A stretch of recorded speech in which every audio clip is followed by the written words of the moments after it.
First Contact's Price. Commander Elena Santos stood at the viewport of the Lunar Observatory, her dark eyes fixed on the rhythmic pulses of light at the edge of the solar system.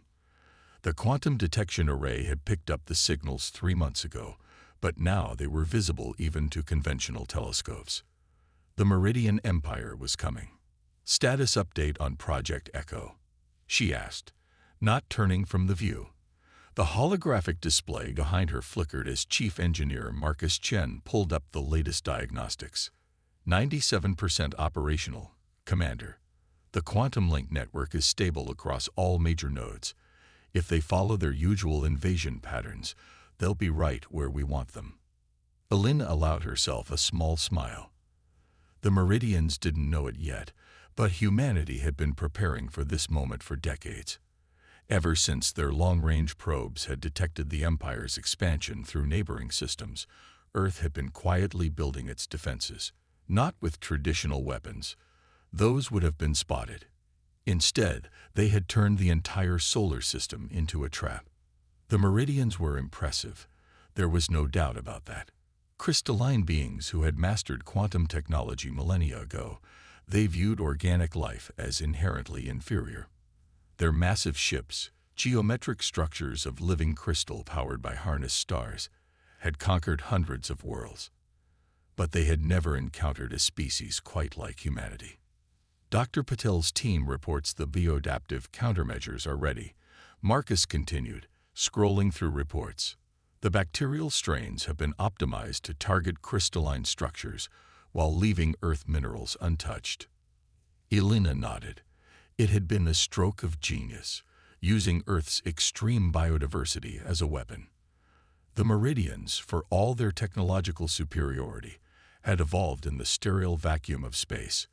They had no natural defenses against biological agents. The command center's main screen lit up with a priority alert.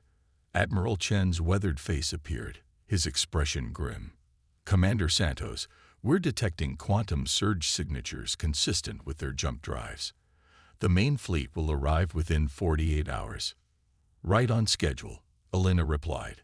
Have they taken the bait? Hook, line, and sinker, the Admiral confirmed. Our leaked transmissions about valuable quantum reactive minerals in the Arctic have them convinced Earth is a primitive mining colony. Their advanced scouts haven't detected anything unusual. Of course they hadn't. Project Echo's quantum camouflage made Earth's defense network virtually invisible to their sensors. The same technology that powered their mighty ships had become their biggest blind spot. Elena turned to address the command center staff. This is what we've trained for. Humanity gets one shot at this. If we fail, Earth becomes just another conquest in their empire. But if we succeed, she let the implications hang in the air. The next 48 hours were a flurry of activity. Around the world, seemingly ordinary infrastructure hummed to life. Solar farms realigned their panels, not to collect energy, but to form massive quantum antenna arrays. Deep-sea mining operations revealed themselves to be camouflaged weapon platforms. Even the orbital debris field that humanity had been criticized for was part of the plan. Each piece of space junk contained sophisticated sensors and countermeasures. The Meridian fleet was magnificent as it emerged from quantum space, their crystalline ships refracting sunlight in dazzling patterns. Nearly 100 vessels, arranged in perfect geometric formations, their largest ships easily dwarfing anything humanity had ever built. Or so they thought. The first sign that something was wrong came when their standard quantum communications failed to penetrate Earth's atmosphere. Then their sensors began reporting conflicting data about the planet's composition. By the time they realized the danger, it was too late. Project Echo activated. The quantum-linked network of satellites and ground stations created a cascading disruption field that turned the Meridians' own technology against them. Their crystal ships, so dependent on quantum coherence, began experiencing localized temporal distortions. They're launching fighters, Marcus reported, watching the smaller crystal ships break formation. Exactly as predicted. Elena keyed her command codes into the console. Execute Phase 2. Let's show them why Earth is called a death world. As the Meridian fighters entered the atmosphere, they encountered something their sensors hadn't detected. A planet-wide network of bioengineered defense systems, microscopic organisms, evolved in Earth's most extreme environments and enhanced by human science, began colonizing their crystalline hulls. The fighters' perfect structures started developing imperfections, their quantum matrices destabilizing. But this was just the beginning. The real test would come when the main fleet realized what they were dealing with. Humanity had thrown down the gauntlet, challenging one of the most powerful civilizations in known space. The next few hours would determine whether they had been clever enough, adaptable enough, to survive. Alina watched the battle unfold with a mixture of pride and apprehension. Decades of preparation, countless sacrifices, and the combined ingenuity of the entire human race had led to this moment. The Meridians were about to learn that sometimes the most dangerous predators are the ones that don't look threatening at all. The silent defense. High above Earth, the Meridian flagship Eternal Symmetry pulsed with angry light. First Architect Vextal, its crystalline form catching the sun's rays, faced the holographic representation of the battle with growing concern. The preliminary assault had failed spectacularly. Over 30 fighters lost to some kind of biological contamination that even now spread through their debris field. Impossible. Vextal's second-in-command, Analysis Director Cynthia, chimed in frequencies that would shatter organic eardrums. Their technology level was assessed at Class 3. These countermeasures suggest at least Class 7 capabilities. They deceived us, Vextal resonated back. The question is how long they've known about us, and what else they're hiding. The first Architect's crystalline structure shifted, refracting light in patterns that conveyed deep thought to its subordinates. Meanwhile, in the hardened bunker beneath the Mariana Trench, Dr. Maya Patel watched her bacterial creations do their work. The enhanced extremophiles, evolved from organisms found in deep-sea thermal vents, were consuming the crystalline debris of the Meridian fighters at an exponential rate. The conversion rate is higher than we projected, she reported to Commander Santos. The bacteria aren't just breaking down their technology, they're using it to replicate and adapt. Alina's voice crackled through the quantum-secured channel. Can they counter it? Not quickly enough. These bacteria evolved in an environment more extreme than anything the Meridians have encountered. By the time they develop an effective countermeasure, the infection will have spread throughout their fleet. Above the Earth, Vextal made a decision that would have profound consequences for the Meridian Empire. Begin the primary assault. Deploy the quantum resonators. If we cannot claim this world, we will shatter it. The Meridian fleet shifted formation, their ships arranging themselves into a perfect geodesic sphere around the Earth. Energy began building between the vessels, creating a quantum resonance web designed to tear apart the atomic bonds of anything within it. But humanity had anticipated this too. Deep within the Earth's crust, Project Echo's secondary systems activated. Thousands of quantum-linked nodes, disguised as natural mineral formations, began emitting a counter-frequency that turned the Meridian's own resonance field back upon itself. In the Lunar Observatory, Marcus Chen watched the energy readings with satisfaction. They took the bait, initiating gravitational lens array. The seemingly useless field of space debris around Earth suddenly came alive. Each piece revealed itself to be part of a vast network of gravitational lenses, capable of focusing and redirecting energy on a massive scale. The Meridian's quantum resonance field, instead of destroying Earth, found itself twisted and redirected into complex patterns. By all that is symmetric, Cynthia chimed in alarm. They've weaponized their own orbital debris field. The redirected energy began creating localized gravity wells throughout the Meridian fleet. Ships that had maintained perfect formation for millennia found themselves pulled out of alignment. The crystalline beings aboard experienced something they had never known before, chaos in their perfectly ordered existence. But the true masterstroke was yet to come. As the Meridian ships struggled against the gravitational distortions, Earth's atmosphere itself seemed to come alive. The bacteria that had consumed the fighter debris had evolved, becoming airborne. Carried by Earth's jet streams, they formed a living weapon that sought out and infiltrated the now vulnerable Meridian vessels. In the Mariana bunker, Dr. Patel watched in fascination as her creation exceeded all expectations. "The bacteria aren't just consuming their technology," she reported. "They're learning from it. Every ship they infect makes them more effective against the next one." Commander Santos allowed herself a moment of satisfaction. The Meridians had expected to find a primitive world ripe for conquest.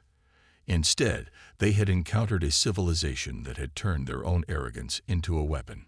Their belief in their superiority, their dismissal of primitive organic life, had blinded them to the true nature of their enemy. Status of the quantum disruption field. Elena asked, watching the Meridian fleet's perfect formation continue to deteriorate. "Operating at 120% of projected capacity," Marcus replied. "The more they struggle against it, the stronger it becomes. Their quantum technology literally cannot function in this environment." First Architect Vextal, watching their mighty fleet being undone by invisible enemies they had never imagined possible, made another discovery that shook the Empire to its core. The humans weren't just defending themselves. They were collecting data. Every failed attack, every countermeasure, every attempt to adapt was being studied and analyzed. Earth wasn't just fighting for survival. It was learning how to defeat the entire Meridian Empire.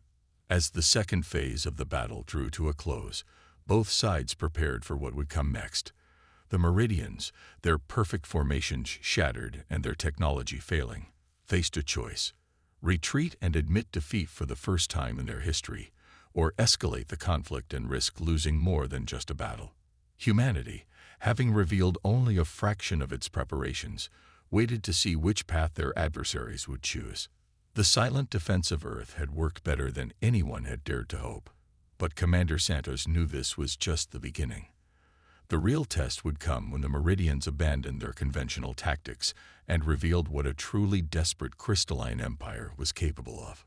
Breaking point. First Architect Vextal did something no Meridian had done in 10,000 years. It improvised. The crystalline being's structure pulsed with chaotic patterns as it initiated emergency protocols across the fleet. "Purge all quantum systems," the order resonated through the surviving ships. "Revert to baseline crystalline technology. These humans have corrupted our advanced systems, but they cannot corrupt our very nature." In the lunar observatory, Marcus Chen's displays suddenly lit up with warnings. "Commander, the Meridians are shutting down their quantum tech. They're reconfiguring their entire fleet into something else." Elena Santos watched as the Meridian ships began to change. Their perfect geometric forms melted and flowed together, merging into massive crystalline structures that defied conventional physics. The Empire's fleet was transforming into something more primitive, but potentially more dangerous, a pure expression of their crystalline nature. "Dr. Patel," Elena called through the quantum-secured channel, "can your bacteria adapt to these new formations?" In her underwater lab, Maya studied the rapidly changing data. The baseline infection vectors are still working, but at a much slower rate. They've sacrificed their technological advantage to become more resilient. Clever. The merged Meridian fleet now resembled a vast crystalline web surrounding Earth, its structure constantly shifting and reforming. Without their quantum technology, they were effectively deaf to Project Echo's disruptions. But they had also lost their most powerful weapons. "They're attempting to brute force their way through our defenses." Admiral Chen's voice crackled over the command channel. "Multiple crystalline projectiles entering the atmosphere. Impact trajectories suggest they're targeting our major population centers." Elena's response was immediate. "Activate the Gaia protocol. Let's show them why challenging the Death World was their biggest mistake." Across Earth, dormant systems buried deep within the planet's crust awakened. Project Echo had been humanity's technological trap, But the Gaia Protocol was something else entirely, a way to weaponize Earth itself. The ground beneath major cities shifted as massive plates of programmable matter emerged. These structures, developed through decades of secret research, could absorb and redirect kinetic energy. As the crystalline projectiles struck, instead of destroying cities, they found their own energy turned against them. But humanity's response didn't stop there. The Earth's magnetic field, subtly manipulated by thousands of hidden generators, began to pulse in complex patterns. These pulses, harmless to organic life, created resonance frequencies that interfered with the meridian's crystalline structure. In the flagship, now part of the vast crystalline web, Vextel experienced something unprecedented: pain. The magnetic pulses were creating microscopic fractures throughout the merged fleet. Not enough to destroy them, but enough to make them understand that they were no longer the invulnerable force they had believed themselves to be. Analysis Director, Vextel chimed, its harmonics distorted by stress. Explain how a Class 3 civilization has developed such capabilities without our knowledge. Cynthia's response carried undertones of revelation. First Architect, I believe we fundamentally misunderstood their nature. They didn't develop along our predicted technological paths. Instead, they adapted their development specifically to counter beings like us. The implications were staggering. Humanity hadn't just prepared for this invasion. They had shaped their entire technological development around defeating the Meridian Empire. Every advancement, every seemingly primitive choice, had been part of a grand strategy. In the Mariana bunker, Dr. Patel made another breakthrough. Commander, the bacterial strains have evolved again. They're not just consuming the crystalline structures anymore. They're reprogramming them at a molecular level. The evidence appeared in the sky as parts of the crystalline web began to change color, their perfect clarity clouding with organic patterns. The Meridians had abandoned their advanced technology only to find that humanity's weapons could target their very essence. They're trying to withdraw, Marcus reported, watching the crystalline web attempt to disengage. But the bacterial infection has compromised their structural integrity. They can't maintain cohesion. Elena stood at the viewport, watching the once mighty Empire's forces literally dissolve before her eyes. Send the message, she ordered. Let's see if they're ready to talk. The transmission that went out was simple, broadcast on frequencies the Meridians could still receive even in their reduced state. Your Empire's strength is its weakness. Your unity is your vulnerability. Your perfection is your flaw. Withdraw now, or face complete dissolution. Vextel, watching portions of the merged fleet turn traitor at a molecular level, made the hardest decision in Meridian history. The remains of the crystalline web shuddered, then began to break apart. Individual ships, their surfaces now marred with organic patterns, pulled away from Earth's orbit. But humanity's victory came with a sobering revelation.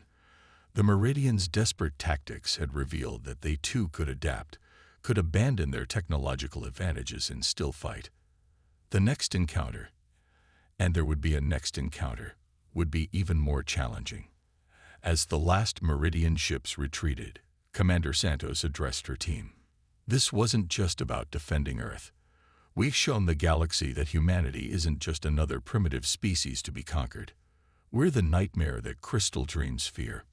In the depths of space, as the damaged fleet limped home, First Architect Vextel began composing the most difficult report in its long existence. How to explain to the Empire that they had not just been defeated, but fundamentally changed by their encounter with Earth. The humans hadn't simply defended themselves.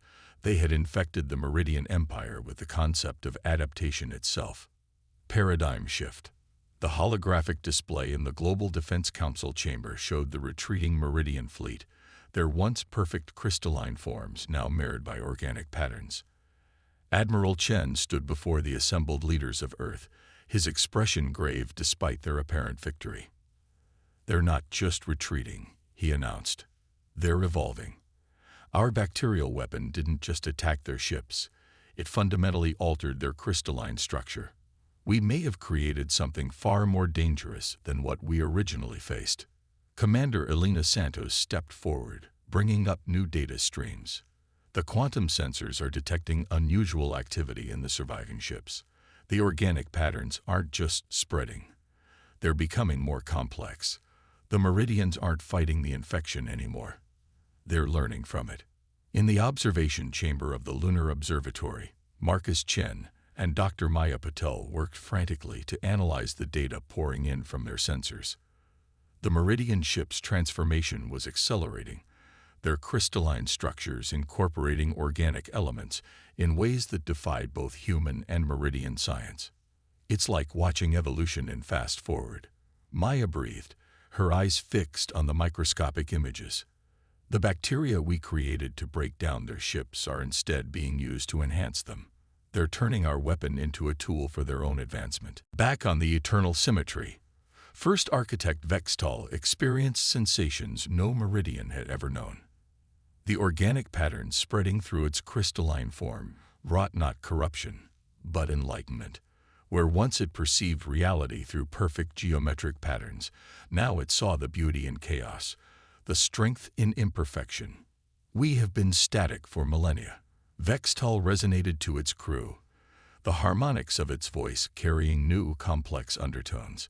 In our pursuit of perfection, we became brittle. These humans haven't defeated us. They've awakened us. Analysis Director Cynthia, its own form showing signs of the organic transformation, projected data streams that would have been impossible with their previous crystalline technology. The bacterial integration has enhanced our processing capabilities beyond projected limits. We are becoming something new. The implications weren't lost on Earth's defenders. They had created a weapon to defeat the Meridians, but instead, they had catalyzed their evolution. The question now was whether this new hybrid species would be an even greater threat. We need to prepare for their return, Elena argued in the emergency council session. Not as the Meridian Empire we knew, but as something potentially far more formidable. They're combining their crystalline precision with organic adaptability. Dr. Patel's voice crackled through the quantum comm. The bacterial strains we deployed are still transmitting data. The Meridians aren't just adapting physically. They're developing new ways of thinking. Their rigid hierarchical structure is dissolving, replaced by something more human. In deep space, the transformed Meridian fleet hung in formation, but not with their former geometric precision. Their ships now moved with fluid grace, organic curves blending with crystalline angles. First Architect Vextal, watching the changes ripple through the fleet, made a decision that would reshape the galaxy. We will not return to the Empire as conquered forces, it broadcasted. We return as harbingers of change. Humanity has shown us that true strength lies not in perfection, but in the ability to adapt, to grow, to embrace chaos while maintaining order. The message that reached Earth wasn't a threat of revenge, but something far more complex. The Meridians proposed an exchange, not of weapons or technology, but of ideas. They offered their crystalline precision and quantum mastery in return for humanity's adaptive creativity and biological insights. In the council chamber, debate raged. Some saw an opportunity for peaceful cooperation, others a clever ploy by a defeated enemy. Elena Santos studied the transformed Meridian ships on the holographic display, seeing in their new forms a reflection of humanity's own journey. We designed our defenses to destroy them, she mused. Instead, we've helped them transcend their limitations. The question is, are we prepared to do the same? Marcus's voice cut through the discussion. Commander, we're detecting quantum fluctuations unlike anything we've seen before. The Meridian ships, they're not just communicating. They're creating something. The space between Earth and the hybrid fleet began to shimmer with impossible colors. The Meridians were using their new organic enhanced capabilities to generate a quantum phenomenon that defied human understanding. It wasn't a weapon or a shield, but a bridge, a way to share consciousness across the void of space.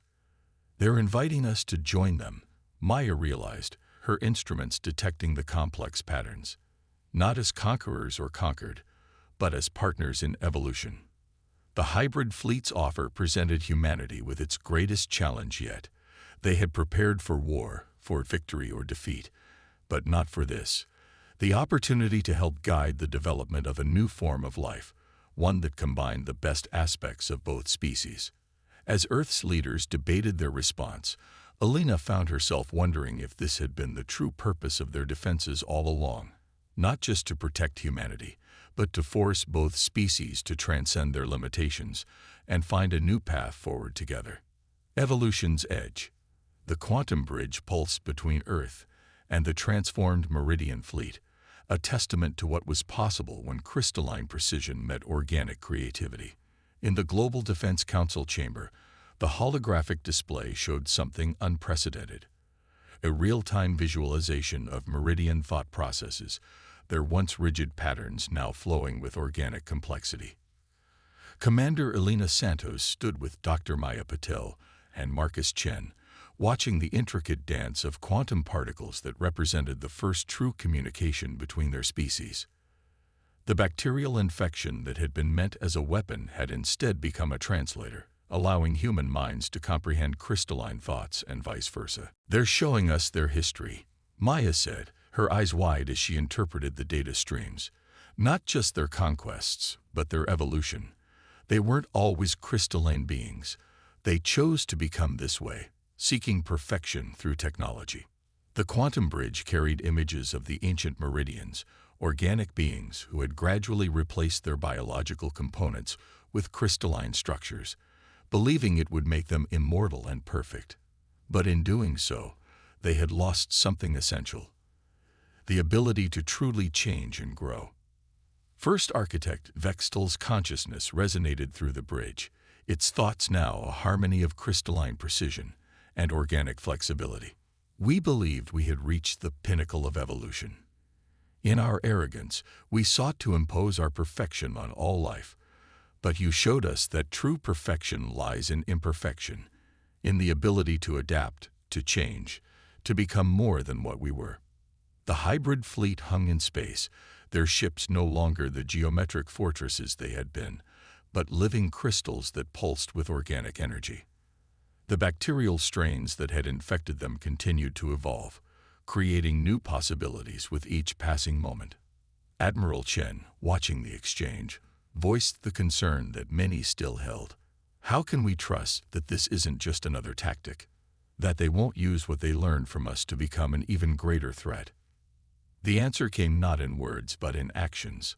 Through the quantum bridge, the Meridians shared their most closely guarded secrets, the fundamental principles of their crystalline technology, their understanding of quantum mechanics, and most importantly, their vulnerabilities.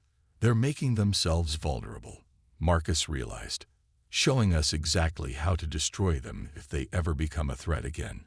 It's the ultimate gesture of trust." But the Meridians weren't the only ones changing. The quantum bridge worked both ways, and humanity found its own consciousness expanding. The precision of crystalline thought enhanced human creativity, leading to insights that neither species could have achieved alone. In her undersea laboratory, Maya watched as new forms of life emerged from the interaction between human and Meridian biology. "We're not just sharing technology," she reported. "We're creating entirely new paradigms of existence. The bacteria we designed as weapons have become a bridge between organic and inorganic life." The Global Defense Council debated through the night as the transformation continued. Some argued for caution, others for embracing this unprecedented opportunity. But it was Alina who finally put the choice in perspective. "We prepared for war," she addressed the council, "and created the means to defeat an empire. But in doing so, we achieved something far greater. We forced both our species to confront our limitations and overcome them. The question isn't whether we should trust them, but whether we're ready to trust ourselves with this level of evolution." Through the quantum bridge, Vextel shared the reaction of the wider Meridian Empire to their transformation. Many were resistant, clinging to their crystalline purity, but others had already begun to change, inspired by the possibilities they saw in the hybrid fleet. We offer not an alliance between separate species, Vextel communicated, but a path to becoming something greater than either of us could be alone. Your adaptability, your creativity, your endless capacity for change, combined with our precision, our quantum mastery, our eternal nature. The bacterial strains that had started as weapons now spread through both human and meridian technology, creating interfaces between organic and crystalline systems. Earth's defense networks merged with meridian quantum technology, creating a protective shield that was both living and crystalline. In the lunar observatory, Marcus detected something extraordinary. The quantum bridge. It's not just connecting our minds. It's creating a new form of space-time interaction. We're not just communicating across space. We're sharing consciousness across dimensional boundaries. The transformed meridian ships began to arrange themselves in a new pattern, not with their old geometric precision, but in a fluid, organic formation that reflected their hybrid nature. As they moved, the quantum bridge expanded, creating a network of consciousness that encompassed both Earth and the fleet. This is what Earth has always been, Alina realized. Not just a death world that could defend itself, but a crucible of evolution. We didn't just survive here.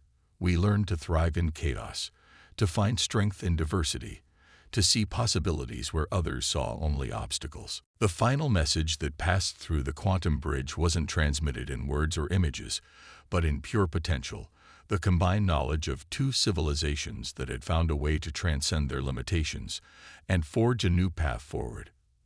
As the hybrid fleet prepared to return to Meridian space, they left behind not weapons or technology, but a promise. The galaxy would never be the same, not because Earth had defeated an empire, but because humanity had shown that true strength lies not in perfection or power, but in the courage to embrace change and the wisdom to grow from it. Commander Alina Santos stood at the viewport one last time, watching the transformed ships disappear into quantum space. The bacterial strains that had started as Earth's defense had become the seeds of a new form of life, spreading through the galaxy not as a weapon, but as a bridge between the organic and the crystalline, the chaotic and the ordered, the past and the future. The war that never was had ended. The evolution that no one had expected had begun.